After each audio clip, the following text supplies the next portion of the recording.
Hello दोस्तों, स्वागत है आप सभी का आपके अपने YouTube channel unique coaching centre में। दोस्तों, हम लोगों ने पिछले क्लास में फिजिक्स के पहला चैप्टर का 10 प्लस ऑब्जेक्टिव क्वेश्चन देख चुके हैं। आज हम लोग पहला ही चैप्टर का दूसरा पार्ट देखने वाले हैं। इसमें भी 10 प्लस ऑब्जेक्टिव क्वेश्चन को कवर किया गया है। तो चलिए शुरू करते हैं। देखिए, इसमें पहला प्रश्न क्या है। जो काल्पनिक प्रतिबिंब होता है, ऑप्शन ए में है सीधा, बी में है उल्टा, सी में है दोनों और डी में है कोई नहीं। तो देखिए, काल्पनिक प्रतिबिंब हमेशा सीधा होता है, तो इसका आंसर हो गया ऑप्शन नंबर ए। जानकारी के लिए बता दूं, जो काल्पनिक प्रतिबिंब सीधा होता है और वास्तविक प्रतिबिंब हमेशा उल्टा होता है। देखिए, दूसरा क्वेश्चन क्या है। समतल दर्पण द्वारा बना प्रतिबिंब होता है। ऑप्शन ए में है वास्तविक, बी में है काल्पनिक, सी में है दोनों और डी में है इनमें से कोई नहीं। तो इसका आंसर हो जाएगा ऑप्शन नंबर बी, मतलब समतल दर्पण द्वारा हमेशा काल्पनिक प्रतिबिंब बनता है और काल्पनिक प्रतिबिंब हमेशा सीधा रहता है। तीसरा क्वेश्चन क्या है। जो उत्तल दर्पण द्वारा बना प्रतिबिंब होता है। ऑप्शन ए में है हमेशा उल्टा, बी में है हमेशा सीधा, सी में है उल्टा भी और सीधा भी, डी में है कोई निश्चय नहीं है। तो देखिए, उत्तल दर्पण द्वारा हमेशा सीधा प्रतिबिंब बनता है। इसका आंसर हो जाएगा ऑप्शन नंबर बी। जानकारी के लिए बता दूं, जो उत्तल दर्पण में हमेशा काल्पनिक प्रतिबिंब बनता है और अवतल दर्पण में वास्तविक और काल्पनिक दोनों प्रतिबिंब बनता है। देखिए, वास्तविक प्रतिबिंब हमेशा उल्टा होता है और काल्पनिक प्रतिबिंब हमेशा सीधा होता है। देखिए, चौथा क्वेश्चन क्या है। जो 4 डायोप्टर क्षमता वाले एक अवतल लेंस की फोकस दूरी होगी। ऑप्शन ए में है 20 सेंटीमीटर, बी में है 25 सेंटीमीटर, सी में है 30 सेंटीमीटर और डी में है 40 सेंटीमीटर। तो इसका आंसर हो जाएगा ऑप्शन नंबर बी, मतलब 25 सेंटीमीटर। देखिए, कोई भी लेंस का अगर क्षमता दिया गया हो तो उसकी फोकस दूरी निकालने के लिए फॉर्मूला आता है। एफ बराबर क्या होता है, तो 1/p। पी का मतलब यहाँ होता है पावर, मतलब क्षमता। तो यहाँ 4 डायोप्टर क्षमता दिया गया है, हमको फोकस दूरी निकालना है, तो एफ बराबर 1/p हम लोग कह सकते हैं। और देखिए, 1 का 1 रह जाएगा, बट्टे में पी का मतलब होता है पावर। क्षमता कितना दिया गया है, 4। और यहाँ देखिए, हमको ऑप्शन दिया गया है फोकस दूरी का सेंटीमीटर में। तो अगर मीटर में रहता तो यही हो जाता आंसर, लेकिन सेंटीमीटर में है तो हम लोग क्या करेंगे, इसको 100 से गुना करेंगे। तो यहाँ अगर 100 से हम लोग गुना करेंगे तो क्या आता है। देखिए, 4 से इसको काट सकते हैं, कितना बार, 25 बार में। तो यहाँ से हो जाएगा हमारा 25 को अगर 1 से गुना करेंगे तो कितना आएगा, 25। तो इस प्रकार से हमारा इसका फोकस दूरी कितना आ गया, 25 सेंटीमीटर, मतलब ऑप्शन नंबर बी। देखिए, पाँचवा क्वेश्चन क्या है।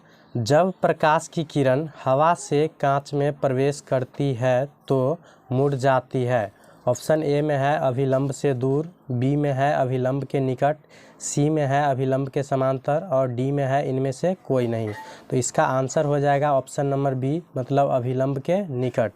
तो देखिए, यहाँ प्रकाश की किरण हवा से कांच में जा रही है, तो हवा में प्रकाश की चाल ज़्यादा होता है और कांच में प्रकाश की चाल कम होता है। जिस माध्यम में प्रकाश की चाल अधिक होती है वह माध्यम विरल माध्यम कहलाता है, और जिस माध्यम में प्रकाश की चाल कम होती है वह सघन माध्यम कहलाता है। तो जब भी प्रकाश की चाल विरल से सघन में जाएगा तो वह अभिलंब की ओर मुड़ेगा, मतलब अभिलंब के निकट। और जब भी प्रकाश की चाल सघन से विरल में जाएगा तो वह अभिलंब से दूर मुड़ जाती है। देखिए, छठा प्रश्न है। अवतल दर्पण से परावर्तन के बाद किरण किस बिंदु से होकर गुजरेगी। ऑप्शन ए में है सी, बी में है एफ, सी में है पी और डी में है सी और एफ के बीच। तो इसका आंसर हो जाएगा ऑप्शन नंबर बी, मतलब एफ से। तो देखिए, अवतल दर्पण से परावर्तन के बाद किरण मुख्य फोकस से होकर गुजरती है। मुख्य फोकस को एफ से सूचित करते हैं, इसीलिए इसका आंसर हो जाएगा ऑप्शन नंबर बी। देखिए, सातवां प्रश्न क्या है। फोटोग्राफी कैमरा का अभिदृश्यक होता है। ऑप्शन ए में है उत्तल लेंस, बी में है अवतल लेंस, सी में है उत्तल दर्पण और डी में है अवतल दर्पण। तो इसका आंसर हो जाएगा ऑप्शन नंबर ए, मतलब उत्तल लेंस। देखिए, फोटोग्राफी की कैमरा का अभिदृश्यक के रूप में उत्तल लेंस का प्रयोग किया जाता है। देखिए, आठवां प्रश्न क्या है। सरल सूक्ष्मदर्शी में किसका उपयोग होता है। ऑप्शन ए में है उत्तल लेंस, बी में है अवतल लेंस, सी में है उत्तल दर्पण और डी में है अवतल दर्पण। तो इसका आंसर हो जाएगा ऑप्शन नंबर ए, उत्तल लेंस। देखिए, नौवां प्रश्न क्या है। जो संबंध F बराबर R/2 सत्य है। ऑप्शन ए में है अवतल दर्पण के लिए परंतु उत्तल दर्पण के लिए नहीं, बी में है उत्तल दर्पण के लिए परंतु अवतल दर्पण के लिए नहीं। सी में है न तो अवतल दर्पण के लिए और न ही उत्तल दर्पण के लिए।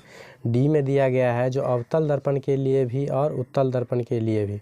तो इसका जो आंसर हो जाएगा ऑप्शन नंबर डी, मतलब अवतल दर्पण के लिए भी और उत्तल दर्पण के लिए भी। तो देखिए F बराबर R/2, मतलब कोई भी गोलीय दर्पण हो उसकी फोकस दूरी क्या होता है, उसके वक्रता तिर्य्या की आधी होती है। तो मतलब F बराबर R/2 अवतल और उत्तल दोनों दर्पण के लिए सत्य है। देखिए हमारा 10वां क्वेश्चन क्या है, जो हजामत बनाने के लिए उपयुक्त गोलीय दर्पण में सीधा प्रतिबिंब प्राप्त करने के लिए चेहरे को रखना चाहिए दर्पण के। ऑप्शन ए में है वक्रता केंद्र से परे, मतलब वक्रता केंद्र से दूर। बी में है ध्रुव और मुख्य फोकस के बीच। सी में है मुख्य फोकस और वक्रता केंद्र के बीच। और डी में है वक्रता केंद्र पर। तो देखिए इसका आंसर हो जाएगा ऑप्शन नंबर बी, मतलब ध्रुव और मुख्य फोकस के बीच।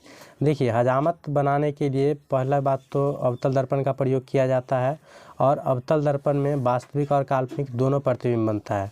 तो देखिए यहाँ हमको प्रतिबिंब सीधा प्राप्त करना है, तो सीधा प्राप्त करने के लिए प्रतिबिंब हमको काल्पनिक बनाना पड़ेगा। तो अवतल दर्पण में काल्पनिक प्रतिबिंब कब बनता है, जब वस्तु को ध्रुव और मुख्य फोकस के बीच में रखा जाता है तब। इसीलिए इसका आंसर हो जाएगा ऑप्शन नंबर बी, ध्रुव और मुख्य फोकस के बीच।